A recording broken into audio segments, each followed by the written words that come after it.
Good afternoon, class. My name is Derek McClure. Today I'm going to talk to you guys a little bit about stress, where it comes from, how to cope with it, how to not eliminate it, but how to try and reduce stress in your lives. So we'll get right to something that should be pretty obvious, or at least I thought it was until I actually read the book's definition for stress. So what is stress exactly? According to Robbins, DiCenzo, and Walter in our class textbook, stress is a dynamic condition in which an individual is confronted with an opportunity, constraint, or demand related to what they desire and for which the outcome is perceived to be both uncertain and important. I agree with that, I guess. I guess for me, I just always more or less think of stress as the result of a situation that we feel is out of our control, and how it impacts us physically and mentally.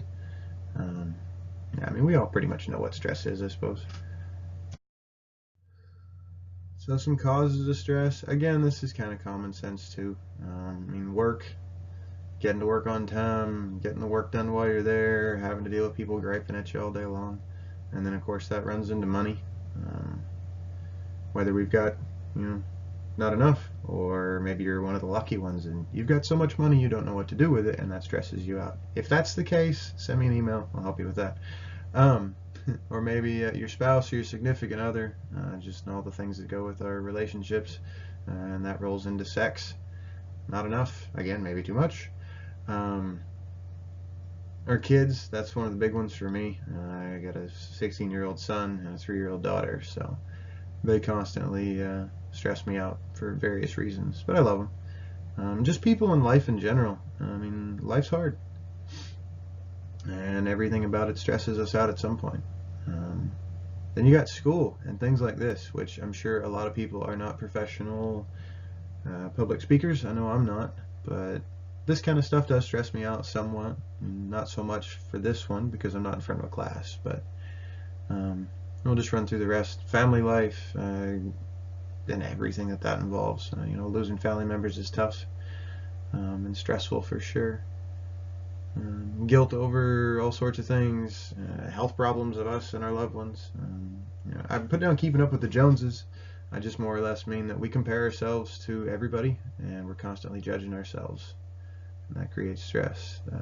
Bottled up emotions kind of ties into everything. And just for good measure, I put money in there again because that's a big one for most people. Most people are trying to worry, trying to figure out how they're going to pay their rent or their mortgage come the first of the month or so. It's a tough thing. So what exactly does stress do? After we have a stressful situation, for instance, a deer runs out in front of you while you're on your way to work. Um, your body releases the chemicals adrenaline, cortisol, and norepinephrine. Uh, they increase your heart rate, they increase your breathing, but they also make your breathing go shallow. So your heart's pounding and you're taking these short, quick breaths. Your energy spikes, you get that rush of adrenaline, and then your blood flow is diverted to your muscles. And what that means is it kind of shuts down the other parts of your bodily functions that aren't necessary at this time. That would include your digestive system. That also would include your some of your brain function. I mean, you kind of get into this moment where you're just either fight or flight, I believe is what we want to call that. So why do we get stressed out? It's a biological system designed to get us through tough situations. Again, like I mentioned, that fight or flight. We're either going to get in there and take care of what needs to get done, or we are going to run for safety. And that's where the blood flow gets directed to our muscles. It shuts down the other parts of our body. The third thing is freeze up. I'm sure we've all seen presentations where people get up in front of class and they are so stressed out that they just stop.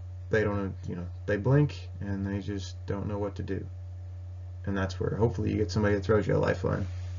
But anyway, that's all created by those three chemicals in our body that affect us.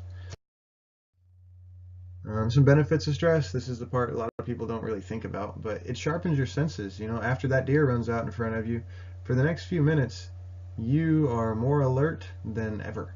Like you notice everything. And of course, then then you start to come down off of it and makes you sleepy. But it quickens our reaction time, increases our aggressive tendencies. I put that as a benefit because if you're in a stressful situation where you're in that fight mode, I mean, being aggressive is good. It can be. Yeah, most modern stress does not require this type of bodily reaction. I mean, we stress out over the silly stuff, things that we that aren't within our control. We still worry about. But yeah, it does have. So the negative aspects of stress, that's the things that we're most probably common with. You get your headaches and migraines, back and body aches. Your digestive system can shut down if you're just exposed to chronic stress all the time from all that life has to offer.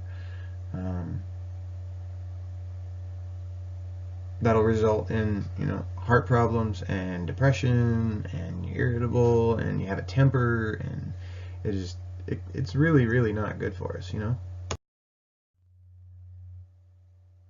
So when we're stressed, we do things that we maybe not normally do. Cause you to start smoking, drink, or drink more or smoke more, do various types of drugs, start eating food like crazy, and that's my big one. I when I'm stressed, I eat. Nothing better than a big old greasy cheeseburger when I'm stressed. But that all results in weight gain and heart disease. We end up getting cancer from smoking, liver damage, and brain damage from the drinking and the drugs. It all kind of compounds on us. You're depressed, you're drinking, you're doing your thing, you're trying to avoid your stress, and you get a DUI. You're off from work to go to court, or you're in jail, or you lose your job entirely because you needed that driver's license. You fail your classes, or you quit going to this class altogether. I mean, you end up divorced, you lose your friends, it causes issues between you and your family, which results in more depression. And maybe you never sleep because you're partying all the time to avoid life, or you're sleeping too much. Your sex drive goes downhill, which makes you think less of yourself, which creates more depression and more stress. A lot of people resort to suicidal thoughts, and hopefully those people get help, but obviously not everybody does. So what can we do to help prevent the excessive stress in our lives? Like I said, we're always going to have some stress, but there's ways to lessen it. I mean, get organized and manage your time better. The majority of stress in my life is when I'm doing things that aren't planned or organized very well. I'm running around in a hurry trying to get everything done. A route to that would be getting good sleep every night. I try and get to bed about the same time every night, and generally get up at the same time. Staying in that routine helps. Eat healthy. I mean, constantly eating sugars and things throw off the chemicals in your body. Try and eat natural stuff, eat decent. Some of the time anyway. Work out. They recommend that you work out at least 30 minutes per day, and it's not going to the gym and pump an iron, but do a little bit of aerobic exercise. Go for a jog or ride a bike or something for a half hour a day. It just helps get some of the blood flowing, and get some of that nastiness out of you.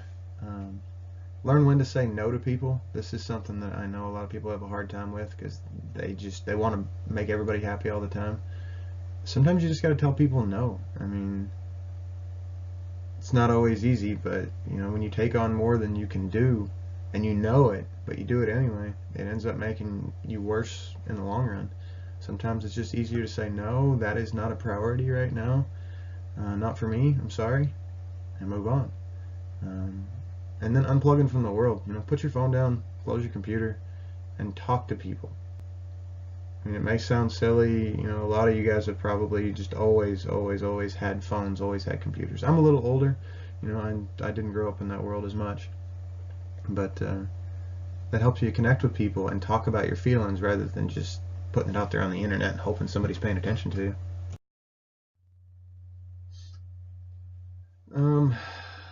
I kind of mentioned a little bit of this already, but try and refrain from drugs and alcohol and dealing with your stress. Try not to smoke so much if you do smoke. Pick your battles. You can't tackle everything all at the same time. Just pick out, make a list, prioritize, and start at the top and work your way down. That'll help deal with stress on a day-to-day basis. And talk to people. I mean, if you've got problems, if you're stressed out, just talk, vent to people. There's always somebody that will listen. almost always there's going to be somebody that'll listen to you. If not, find a professional. And if all else fails, go laugh. Watch a funny movie. Go find a comedy club. Go listen to some old comedy skits on YouTube or something. Just laugh it out. Laugh until you get some tears in your eyes. It's good for you. I put these up here because I know there are a lot of people that suffer from stress on a regular basis, and it gets to the point where they do get depressed, and they get suicidal thoughts. I mean, any of these numbers will help. Call, talk to somebody if you need the help. Going back to the humor thing, this was one that always made me laugh. Don't sweat the petty things and don't pet the sweaty things. It's a tongue twister, but it's always made me smile. So anyway, guys, hope you enjoyed some of this presentation. Maybe you learned something, maybe you didn't. But